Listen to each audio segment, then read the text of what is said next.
कबीर नाम परिणम पुनीतम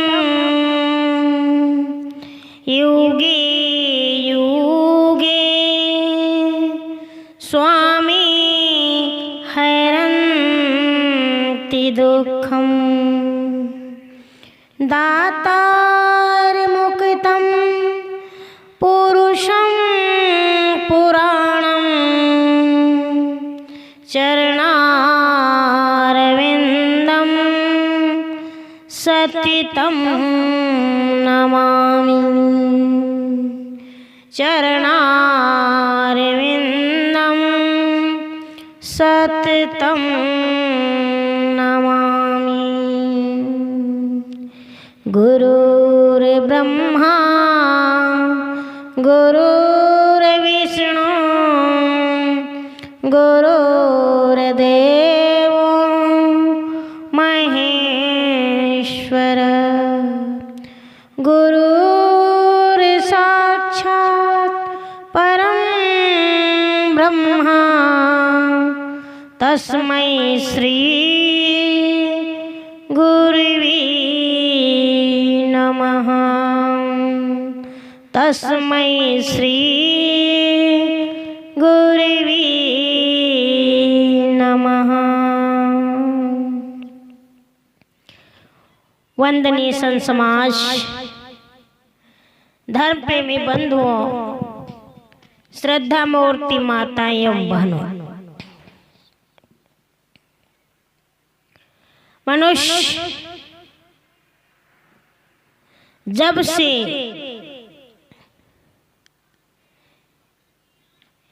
इस संसार में आया है तब से कहीं न कहीं उसके जीवन में बहुत उलझन आती है। और जब मनुष्य के जीवन में उलझनें आती है तब वह अपने जीवन का अनुभव करता है और अनुभव करते हुए अपने आप से कहता है कि हे मन, तुम कितने दुखी हो, और इस प्रकार से अपने मन को दोष देता है। तो सद्गुरु कबीर साहिब जी कहते हैं कि हे मानव, तुम क्यों दुखी होते हो? तुम अपने अंतर आत्मा राम का स्मरण करो और इस प्रकार से आपके अंदर में जो संदेह है वह सब संदेह संशय मन से मिटा दो तो दुख की दुविधा दूर हो जाएगी।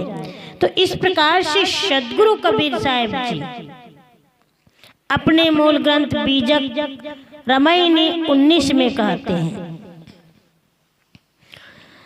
अनहद अनुभव की करी आशा विपरीत देखहु तमाशा, ये तमाशा देखहु रे भाई, जहीं बे शून्य तहाँ चली जाई, शून्य ही बंछे शून्य ही गया हूँ, हाथा छोड़ी बेहाथा भया हूँ, संशय सावज सकल संसारा, काल यहेरी सांझ सकारा, सुमिरन करहूँ राम का, काल गही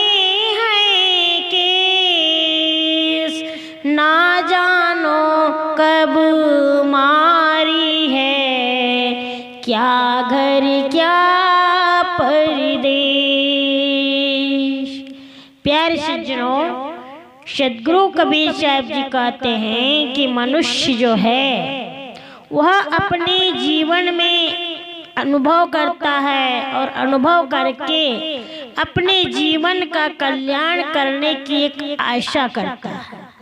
तो इस प्रकार से मनुष्य स्वयं अनुभव करके कल्याण चाहता है। तो कितना बड़ा संशय की बात है ये। तो इस प्रकार से यहाँ पर सद्गुरु कहते हैं कि मनुष्य के अंदर में इतनी अभिलाषा क्यों है और अभिलाषा में मनुष्य क्यों डूब रहा है। हमारे जीवन में कितने ऐसे कष्टदायी अवसर आते हैं और ऐसे कष्टदायी अवसर को खो करके हम केवल अपने आप में धोखा खा रहे हैं। संशय पशु शिकारी काल बन करके हमारे जीवन में दिन रात पीड़ित करता है, चाहे वो संसार के कोई भी मनुष्य हो, चाहे कितने से बड़ा व्यक्ति क्यों न हो, सबके अंदर में संशय पशु जो है वह समाविष्ट हो गया है। इसीलिए संसार के सारे लोगों के मन के अंदर में बड़ी पीड़ा होती है। और जब मन के अंदर में हमारा जो मन है, जब ये मन पीड़ित हो जाता है, उस समय में हमारे अंदर में जो है यह मन के अंदर एक मृत्यु का भय पैदा हो जाता है। इसलिए तो संसार के जितने भी देहधारी जीव है, सबके अंदर में जो है दिन रात उनके अंदर में एक भय लगा हुआ रहता है। तो सद्गुरु कबीर साहब जी कहते हैं कि हे मन, तुम क्यों इस संशय में पड़े हुए हो। हे मनुष्य, हे मानव, तुम अपने आत्मा राम को, अपने अंदर के जो राम को स्मरण करो। और जिस दिन तुम अपने आत्मा राम का स्मरण करोगे, उस दिन तुम्हें कोई भी काल कभी नहीं पकड़ेगा। और इस प्रकार से चाहे तुम घर में हो या परदेश में हो, कहीं पर भी हो, जिस दिन तुम्हें मरना है उस दिन तुम्हें मरना ही होगा। क्यों कि पता ही नहीं है। इसलिए तो कहते हैं ना जानो कब मारी है, क्या घर क्या परदेश।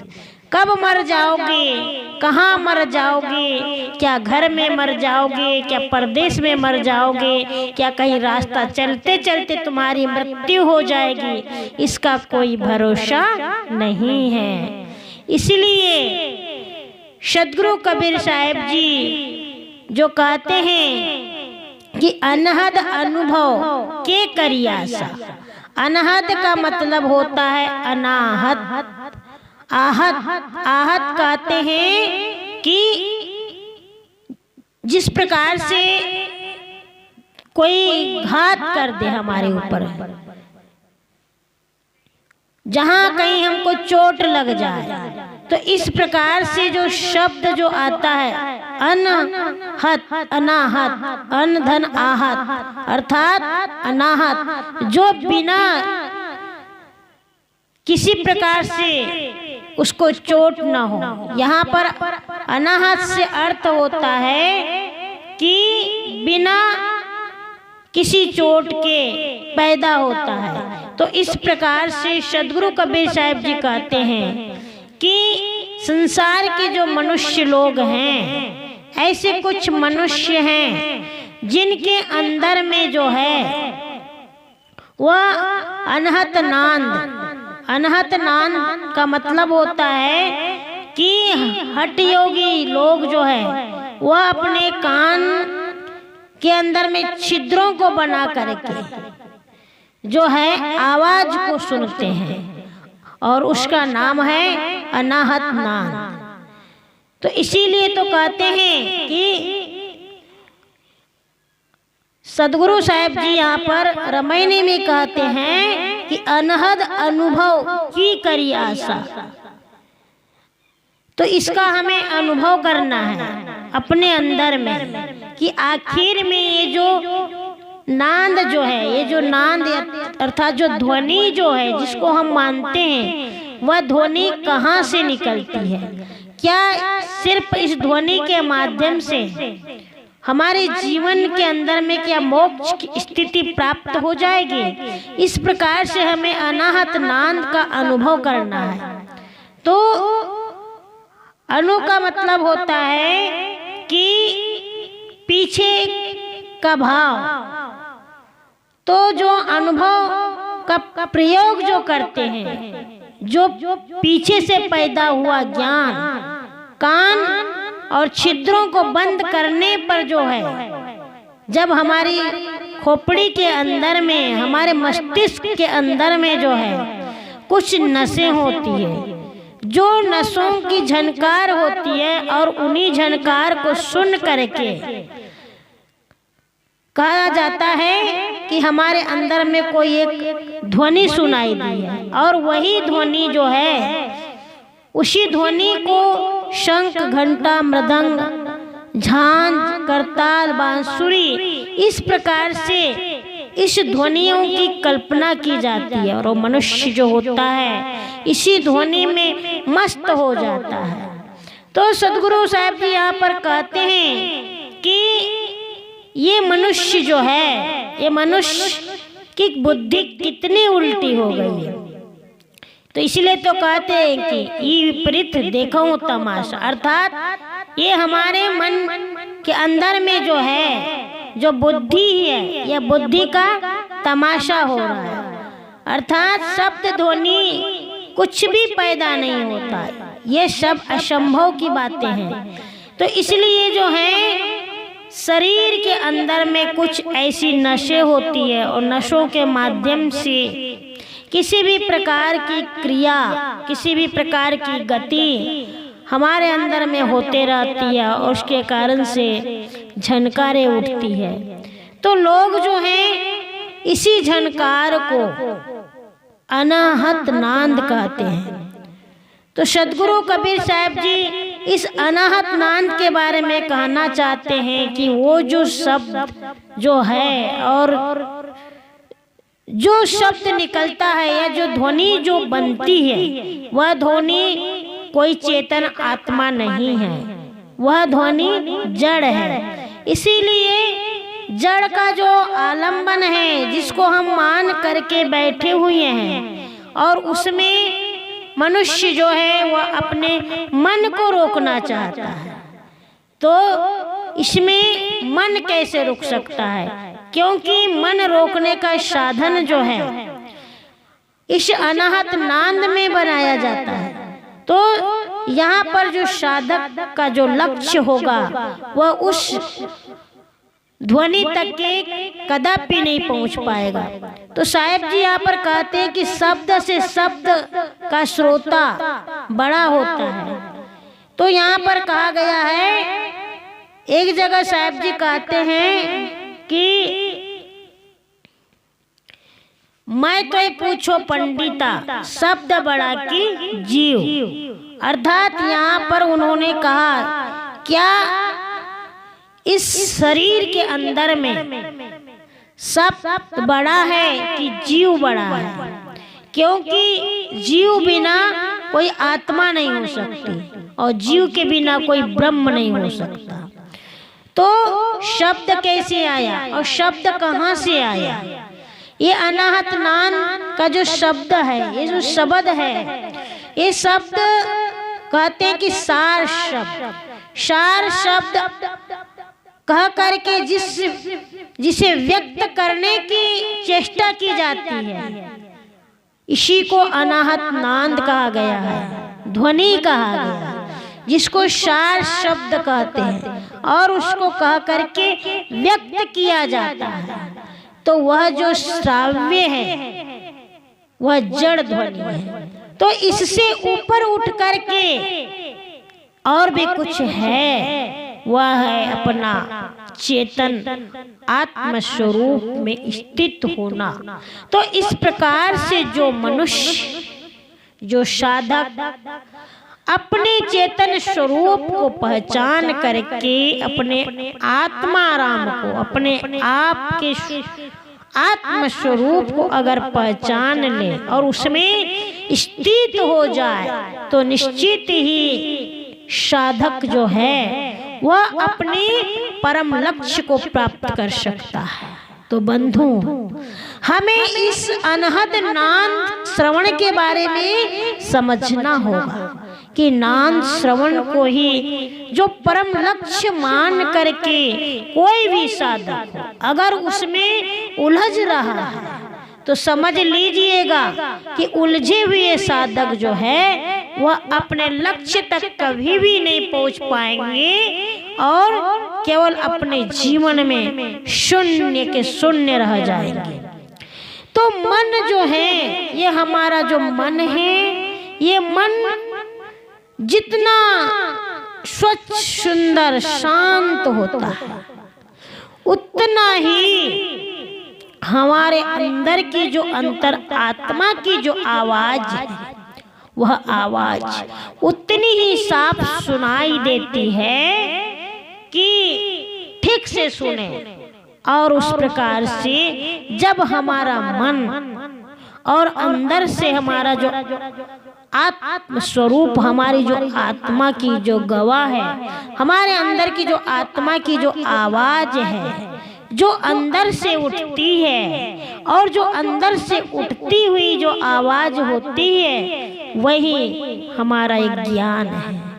तो यदि मनुष्य इसको ठीक प्रकार से अगर सुने और उसको सुन करके आचरण करे तो निश्चित है कि अपने जीवन में वह मनुष्य महान हो जाएगा। तो बंधु, इस प्रकार से हमें अपने मन में साधक को समझना होगा, क्योंकि हमारे अंदर में जो कुछ मस्तिष्क होता है उस मस्तिष्क में बहुत सारे नसें होती है और उसी नसों में झनकार होती है और उसी झनकार को अनाहत नाद का नाम दे करके उसको अपना लक्ष्य मान लेते हैं और लक्ष्य मान करके उसी में हम कल्पना करते हैं कि हमें कोई ध्वनि सुनाई दी है, वह कुछ है, लेकिन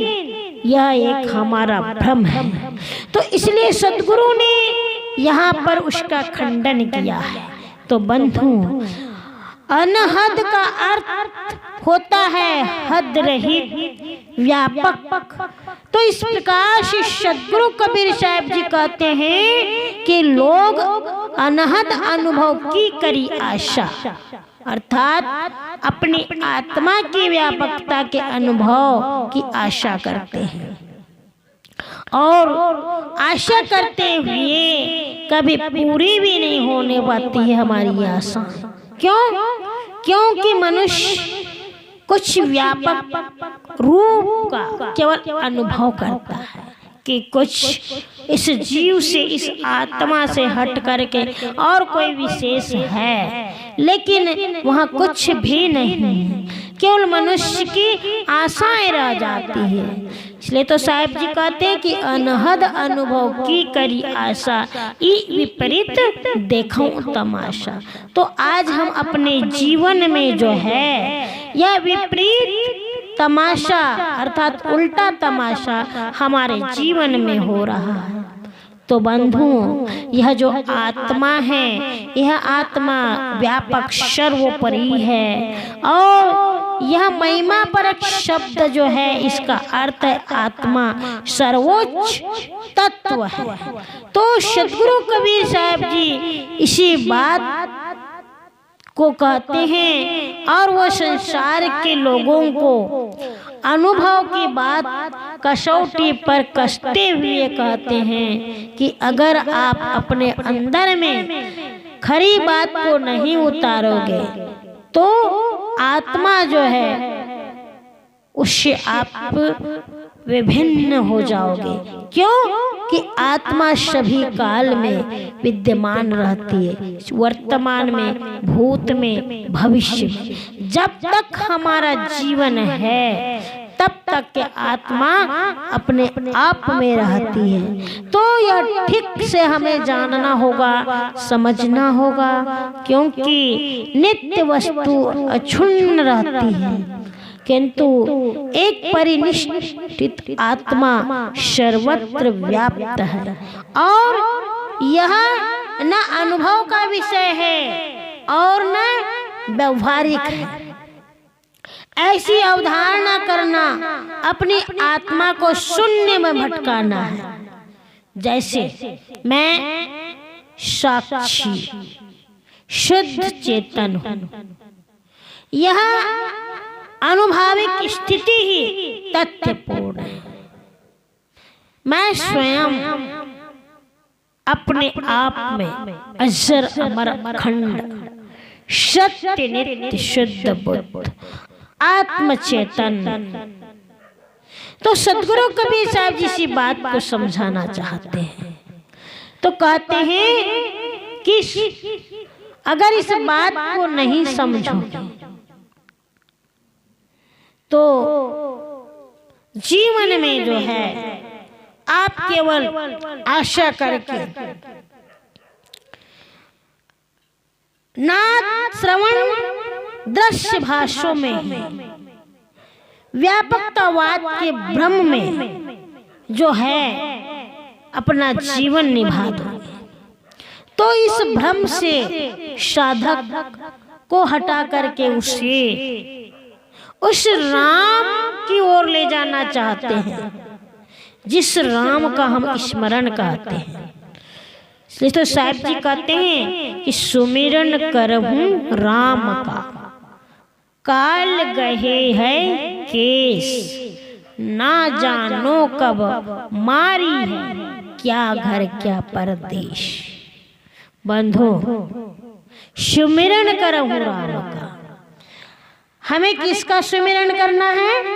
राम का, जो हमारे अंदर में विद्यमान चेतन आत्म स्वरूप रमैया राम जो रम रहा है, उस राम का सुमिरन करना, जो अपना शुद्ध चेतन स्वरूप है, उस राम का सुमिरन करना। तो इस प्रकार से जीवन में अगर हम उस राम को न समझे तो पता नहीं, इस जीवन का कोई भरोसा नहीं, इसका कोई ठिकाना नहीं। कब यह हमारा शरीर यहाँ से चला जाए, क्या दिन में, क्या रात में, क्या घर में, क्या परदेश में, ना जानो कब मारी है, कब मर जाएगा, इसका कोई भरोसा नहीं। इसीलिए तो सदगुरु कबीर साहब जी कहते हैं कि हमारे जीवन में कितना सारा मन के अंदर में उन्माद होता है और उसी उन्माद में मनुष्य भटकते रहता है और भटक करके पता नहीं कब हमारे सर के ऊपर काल मंडरा जाए, कब हमारे जीवन में काल की घड़ी आ जाए, कब हमारी चोटी काल ने पकड़ रखे, इसके बारे में कोई इसका भरोसा नहीं है। तो हमें इन सारी बातों को समझना है और समझ करके अपने आत्म चेतन अविनाशी चेतन स्वरूप राम का स्मरण करना है। तो इस बात को सदगुरु कबीर साहब जी समझाना चाहते हैं और कहना चाहते हैं कि हे मनुष्य, आप अपने अंतर आत्मा के अंदर में जो रमैया राम बैठा है उस राम का स्मरण करो, नहीं तो पता नहीं कि कब तुम्हारे सर पर यह काल तुम्हें पकड़ करके ले करके चला जाएगा और तुम कभी भी अपने जीवन में कुछ भी नहीं कर पाओगे। तो इस प्रकार से जो है मनुष्य जब तक कि अपने स्वरूप को अगर नहीं पहचानता तब तक के अपने चरित्र को पवित्र नहीं कर सकता। इसलिए उसके अंदर में आत्मज्ञान, आत्मविश्वास, आत्मजनित होना बहुत ही स्वाभाविक है। अगर जो मनुष्य अपने आप में अगर विश्वास न करे, अपने आत्मा पर अगर विश्वास न करे, तो मनुष्य जो है वह संशयों का शिकार हो जाएगा और इस प्रकार से अपने स्वरूप को नहीं पहचान पाएगा। और हमारे अंदर की जो मानवीय स्थिति है उस ऊंचाई तक हम कभी नहीं पहुंच पाएंगे और हमारे अंदर में सारे संदेह भरे रहेंगे। लेकिन हमारा जो संदेह है यह कभी भी समाप्त नहीं हो सकता।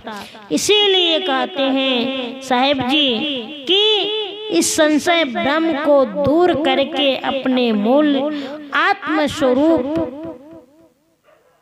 का स्मरण करो, उस राम का जाप करो जो तुम्हारे अंदर में नित्य विद्यमान है। तब तो कहीं जाकर के अगर उस राम को जान पाओगे तो तुम्हारे जीवन का कल्याण हो जाएगा। इस प्रकार से सद्गुरु कबीर साहब जी समझाना चाहते हैं। तो बंधुओं, वास्तविकता तो यह है कि आज हमारा यह जीवन जो है, यह जीवन जो आज हमें मिला है, इसका कोई भरोसा नहीं है। कब किस समय चला जाए इसका कोई ठिकाना नहीं है। इसीलिए हमें उस राम को जानना है, उस राम को मानना है, जिस राम को जानने के लिए सद्गुरु कबीर साहब जी कहते हैं हमें और कहीं बाहर जाने की कोई आवश्यकता नहीं है। हमारे अंदर में जो रमैया राम जो है, जिसका हम सुमिरन करें और सुमिरन करके अपने जीवन को कृतार्थ करें और अपने जीवन का कल्याण करें। इसी प्रकार से सद्गुरु कबीर साहब जी संदेश दे रहे हैं और संदेश दे करके समझाना चाहते हैं। तो हमें भी इस बात को समझना होगा, क्योंकि प्रत्येक मनुष्य के अंदर में जो है यह संशय भरा पड़ा हुआ है और इसी प्रकार से उसी कि संशय के माध्यम से मनुष्य भटक रहा है, हमारा मन भटक रहा है। और जब हमारा मन भटक जाता है तो हम उस आत्मा राम को कहीं बाहर ढूंढते हैं। इसलिए तो कहा गया है कि कस्तूरी मृग कुंडन बसे, मृग ढूंढत बन माही, ऐसे घट घट राम को दुनिया जानत नाही। सद्गुरु कबीर साहब जी कहते हैं कि कस्तूरी मृग कुंडन बसे, मृग ढूंढत बन माही। कस्तूरी जो होती है वो मृग के नाभि में होती है, लेकिन फिर भी अज्ञानतावश मृग जो होता है उस कस्तूरी को बन बन में ढूंढता है, लेकिन उसको कस्तूरी कहीं वन में मिलती नहीं है। इसी प्रकार से हमारे घट के अंदर में हमारा अंतर आत्मा राम जो बैठा हुआ है, हम उसको अपने आप में नहीं देख सकते और हम उसको कहीं बाहर ढूंढते हैं। इसलिए कहते हैं साहब जी कि सुमिरन करहु राम का, काल गए नहीं केश, ना जानो कब मारी है, क्या घर क्या परदेश। तो बंधुओं, इस प्रकार से सद्गुरु कबीर साहब जी की वाणी को अपने जीवन में हमें उतारना होगा और समझना होगा। यह बड़ी गहराई और समझने की बात है। जब तक कि हम इस गहराई तक के नहीं जाएंगे तब तक के हमारे को वह बात समझ में नहीं आती। तो इन शब्दों को, सार शब्दों को समझना है और समझ करके अपने जीवन को कृतार्थ करना है। यहीं पर मैं अपनी वाणी को विराम देती हूँ। बोलिए संत सम्राट सद्गुरु कबीर साहिब की चरण कमलों में शाही बंदगी, शाही बंदगी, शाही। प्रेम से बोलिए सद्गुरुदेव की जय। आज की आनंद मंगल